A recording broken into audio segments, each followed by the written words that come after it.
Hello everyone, welcome back. Today this will be the second part of our chapter acids, bases and salts, and this will be a short video because we will be discussing just one topic, which is indicators. And in indicators we'll discuss about natural indicators, synthetic indicators, olfactory indicators and the universal indicator. So let's begin. So we have three main types of indicators, that are natural, synthetic and olfactory.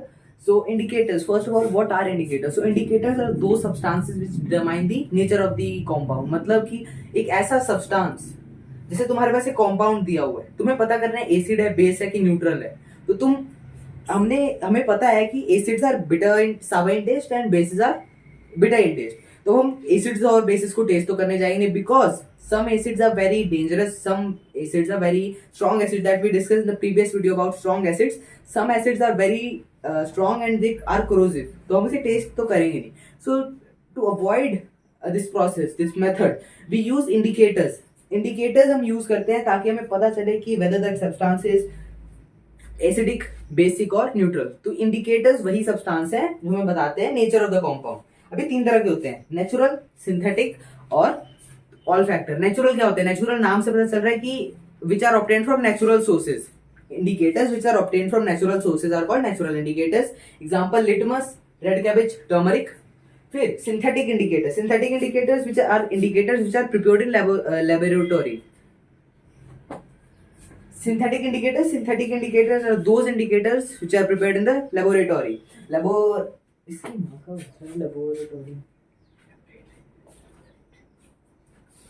Now, synthetic indicators are those indicators which are prepared in the laboratory. So, these are produced or manufactured by humans themselves in the lab, and that is why they are known as synthetic indicators. Now, we have olfactory indicators. Olfactory indicators are those indicators which help to determine the nature of the compound by change in smell. अब यहाँ पे देखो, ये जो तुम्हारे natural और synthetic है ना, ये तुम्हें बताते हैं कि ये कॉम्पाउंड जो है एसिड है, basic by change in colour होता है, चेंज इन कलर। ठीक है, तो नेचुरल सिंथेटिक मतलब चेंज इन कलर। कैसे? जैसे लिटमस लेते हैं, लिटमस ओरिजिनली पर्पल कलर का होता है। लिटमस ओरिजिनली पर्पल कलर का डाई होता है जो हम ऑब्टेन करते हैं लाइकन से। ठीक है, और ये लाइकन जो होते हैं जो बिलोंग करते हैं थैलोफाइटा फैमिली से। थैलोफाइटा की स्पेलिंग THALLOPHYTA। जो लिटमस जिस लाइकन से ऑब्टेन किए जाते हैं वो इस फैमिली, इस ग्रुप से बिलोंग करते हैं, और ये लिटमस ओरिजिनली पर्पल कलर का होता है। ठीक है, लिटमस दो तरीकों से मिलती है, एक मिलती है हमारी सॉल्यूशन में और एक मिलती है हमारी पेपर के फॉर्म में। ठीक है, तो लिटमस जो तुम्हारा मिलेगा या तो सॉल्यूशन के फॉर्म में मिलता है या तो पेपर के फॉर्म में मिलता है, कि तुम्हारा ये एक्वा सॉल्यूशन रहेगा या फिर तुम्हारा पेपर के फॉर्म में रहेगा। पेपर में वो यूजुअली ड्राई होता है और सॉल्यूशन में वो यूजुअली वेट होता है। सॉल्यूशन वाटर में है तो वेट ही होगा, तो सॉल्यूशन और पेपर। ठीक है, अब लिटमस होता है ओरिजिनली पर्पल कलर का, तो इसका भी कलर कैसा होगा? पर्पल, और इसका भी कलर कैसा होगा? पर्पल। मगर हमने कभी पर्पल लिटमस पेपर तो सुना नहीं, हमने सुना है रेड लिटमस पेपर और ब्लू लिटमस पेपर। अब क्या होता है, जब तुम लिटमस पेपर में जो पर्पल कलर का होता है उसमें एसिड डालते हो तो वो रेड कलर का हो जाता है, तो हमें मिल जाता है रेड लिटमस पेपर। ठीक है, रेड हो जाता है तब जब हम एसिड डालते हैं। ये लिटमस पेपर की बात कर रहा हूं। और जब हम उसी पर्पल लिटमस पेपर में बेस डालते हैं तो बन जाता है ब्लू, जो हो गया तुम्हारा बेस। और ऐसे तुम्हारे ऑब्टेन होते हैं रेड लिटमस पेपर और ब्लू लिटमस पेपर। ठीक है, फिर हमारा आ जाता है सिंथेटिक इंडिकेटर्स। फिनोल्फिलीन और मिथाइल ऑरेंज उनके एग्जांपल्स हैं, और ओल्फैक्टर इंडिकेटर्स अनियन और वेनिला उनके एग्जांपल्स हैं। ओल्फैक्टर वो होते हैं जो तुम्हें बताते हैं by change in smell, change in smell. ठीक है, ये रहा तुम्हारा टेबल जिसमें तुम्हें सारे इंडिकेटर्स दिए हुए हैं और उनके चेंज इन नेचर दिया हुआ है कि वो कैसे चेंज करते हैं। ये रहा तुम्हारा टेबल, इसका स्क्रीनशॉट लो और इसे रट जाओ। ठीक है, अब हम आते हैं हमारे यूनिवर्सल इंडिकेटर पे, पीएच। ये रहेगा हमारे इस वीडियो का मेन टॉपिक, पीएच पेपर और पीएच स्केल। अब हम आ जाते हैं हमारे मेन टॉपिक पे जो है पीएच। पीएच क्या होता है? तो पीएच में जो पी होता है उसको हम बोलते हैं तो पावर या तो पोटेंट, और H stands for hydrogen. That is why we say pH as power of hydrogen और पोटेंट ऑफ हाइड्रोजन, ठीक है। अब ये रहा तुम्हारा pH paper, pH scale. PH scale में तुम्हारा 0 से लेकर के 14 तक मार्किंग रहता है, जिसमें तुम्हारा सबसे लेफ्ट में रहेगा रेड कलर, 7 पे रहता है तुम्हारा ग्रीन कलर, और एकदम राइट में 14 पे रहेगा तुम्हारा पर्पलिश कलर, ब्लूइश कलर, ठीक है। ठीक है, तो हमने अभी देखा था कि जो पीएच पेपर होता है उसमें 0 के साइड में होता है रेडिश कलर और 14 के साइड में होता है ब्लूइश कलर, करेक्ट। तो यहाँ पे तुम्हारा क्या रहता है, इस डायग्राम को एक बार देखो, ये तुम्हारे बुक में भी दिया हुआ है एनसीईआरटी, और तुम्हारा पीएच स्केल भी आई थिंक दिया हुआ है। तो एक बार पीएच स्केल को जाकर के देख के आ जाओ। पीएच स्केल में तुम्हारा 0 के साइड में कंप्लीट रेड कलर रहता है और 14 पे एकदम पर्पल या ब्लू, डार्किश ब्लू रहता है। तो यहाँ पे एक चीज देखनी है, ये जो डायग्राम में एनसीईआरटी में दिया हुआ है ना, इसे एक्सप्लेन नहीं किया हुआ है, तो पहले इसे एक्सप्लेन करता हूं मैं। तुम्हारा एक ऐसा डायग्राम दिया हुआ है, ये जो मेन फिगर है और ये डॉटेड लाइंस है। तो जो मेन फिगर में है ना, न्यूट्रल 7, ना एसिडिक ना बेसिक, इसके पहले में जो ये बॉक्स है, यानी ये जो रीजन है, शेडेड रीजन है, यह तुम्हारा H+ कंसंट्रेशन, ठीक है। और इस साइड भी ये H+ कंसंट्रेशन ही रहेगा, ये तुम्हारा शेडेड रीजन है।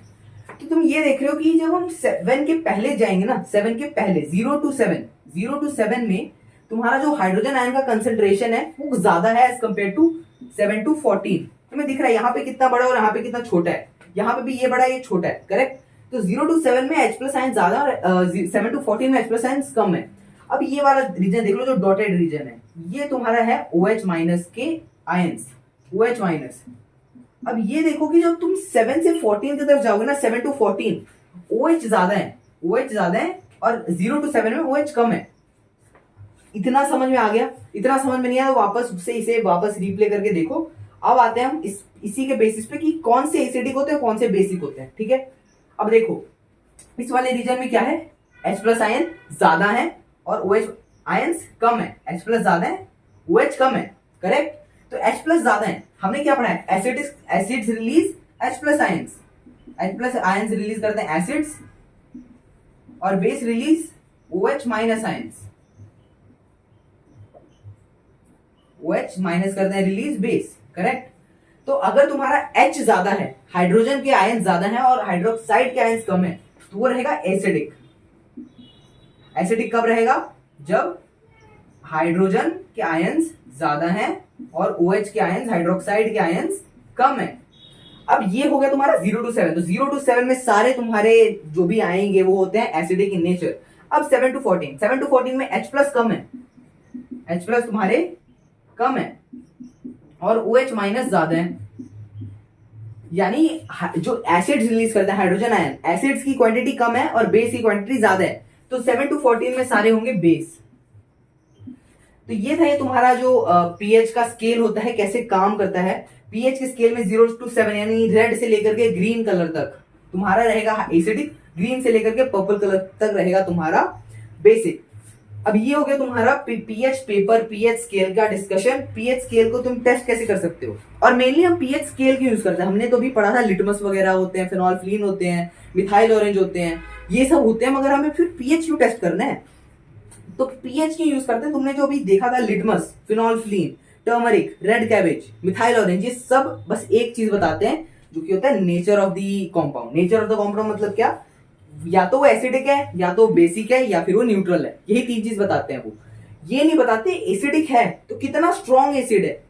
अगर आप HCl डालोगे और तुम CH3COOH डालोगे, यानी जब तुम हाइड्रोक्लोरिक एसिड और एसिटिक एसिड टर्मरिक पे डालोगे, ब्लू लिटमस पेपर पे डालोगे, तब उसका कलर में हल्का सा फर्क आएगा। HCl में थोड़ा डार्कर रेड रहेगा और एसिटिक एसिड में हल्का सा कम रेड रहेगा, मगर तुम्हें ज्यादा पता नहीं चलेगा।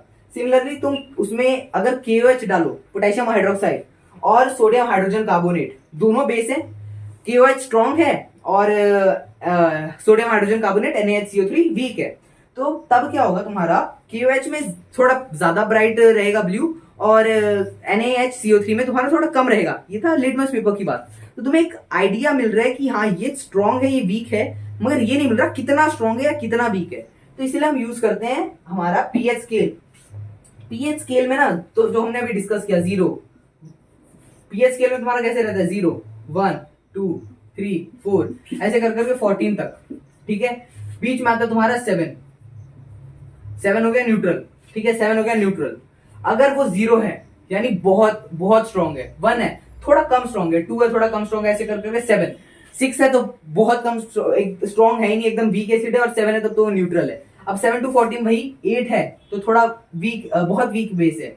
9 है तो थोड़ा सा कम वीक है मगर वो भी वीक है। फिर ऐसे बढ़ते जाओगे तो बेस स्ट्रॉन्ग होता जाएगा, और 14 जाके होगा तुम्हारा स्ट्रॉन्गेस्ट बेस। कहने का मतलब अगर तुम्हारा पीएच नंबर कम आया है, पीएच नंबर कम है, छोटा है, वो ज्यादा एसिडिक है। पीएच नंबर बड़ा है तो कम एसिडिक है। सिमिलरली पीएच नंबर कम है तो कम बेसिक है, और पीएच नंबर ज्यादा है तो ज्यादा बेसिक है। इसको एक बार लिख लो, मैं वापस से बोल रहा हूं। अगर पीएच नंबर, पीएच स्केल पे जो नंबर आया है वो कम है तो हाईली एसिडिक, ठीक है, और पीएच स्केल पे नंबर ज्यादा है तो लेस एसिडिक। ये होगा तुम्हारा एसिड का। पीएच स्केल पे नंबर कम है, वीक बेस। अगर पीएच स्केल पे नंबर ज्यादा है तो होगा स्ट्रॉन्ग बेस। अब ये होगा हमारा पीएच पेपर। अब हम छोटा सा टॉपिक इसके बाद का, बहुत छोटा सा टॉपिक जो कि है तुम्हारा पीएच इन एवरीडे लाइफ, जिसको हम जल्दी से डिस्कस करते हैं और वीडियो खत्म करते हैं। Next video will be our salts and we will be finishing this chapter completely. So now finishing off with some very easy and not so important topics, but they are quite interesting. तो तुम्हारा जो pH in everyday life topic है तुम्हारा NCERT में, उसमें पहले था तुम्हारा pH in are pH, does pH affect plants and animals, ऐसा था। तो पहला है कि जो ह्यूमन बॉडी है वो फंक्शन करती है pH of 7 to 7.8, 7 to 7.8 pH में वो अच्छे से फंक्शन कर जाती है। सेकंड है ब्रेन ऑफ एसिड रेन। जो तुमने एसिड रेन सुना होगा, जब SO2 सल्फर डाइऑक्साइड और सल्फर डाइऑक्साइड हवा में जाके रिएक्ट करते हैं और एसिड रेन फॉर्म करते हैं। तो एसिड रेन कैसे होता है, कब होता है, जब pH of rain water is less than 5.6, तब हम उसे कहते हैं एसिड रेन। फिर when pH of mouth is below 5.5 tooth decay starts. ये अब इंटरेस्टिंग है कि टूथ डीके क्या होता है। टूथ डीके जब तुमने सुना होगा दांत सड़ने लगते हैं ज्यादा चॉकलेट खाने से या ज्यादा मीठा खाने से, दांत खराब होने लगते हैं, प्लेग बन जाता है, करेक्ट। तो तब होता है जब पीएच होता है 5.5 से कम। अब ऐसा क्यों होता है, तुम्हारे माउथ में बैक्टीरिया होते हैं जो तुम शुगर खा रहे हो, कार्बोहाइड्रेट्स खा रहे हो, जिसमें मीठा मीठा चीज है, ठीक है, उसको वो जो तुम्हारे बैक्टीरिया वो ब्रेक डाउन करेंगे, और ब्रेक डाउन करने के बाद वो रिलीज करते हैं एसिड्स, ठीक है। ये एसिड जाके दांत से चिपक जाते हैं, और जो बचा हुआ खाना है, रिमेन है बचा हुआ खाने का, वो कवर कर लेते हैं तुम्हारे दांतों को और प्लेक फॉर्म कर लेते हैं।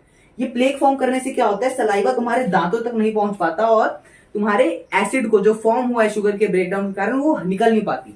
तो इसीलिए दांतों को ब्रश करने के लिए कहा जाता है, ताकि वो जो प्लेक है, ऊपर की जो लेयर है खाने की जो मुंह में रह गई थी, वो प्लेक हटा देने से, ताकि सलाइवा एसिड तक पहुंच सके जो हमारे दांतों में लगी है, और एसिड को हटा सके। मगर अगर प्रॉपरली ब्रश नहीं करते हो और वो प्लेक नहीं हटता है, तब क्या होता है, तुम्हारा जो एसिड है तुम्हारे दांतों को डीके करना स्टार्ट कर देता है। जब एसिड तुम्हारा 5.5 पीएच से कम हो जाता है, जब 5.5 से ज्यादा स्ट्रॉन्ग होने लगता है, तब वो टूथ डीके स्टार्ट कर देता है। तो यही था हमारे इस टॉपिक का, पीएच का मेन इंपॉर्टेंट पार्ट्स, पॉइंट्स हमने सारे डिस्कस कर लिए। In the next video we will be discussing about salt.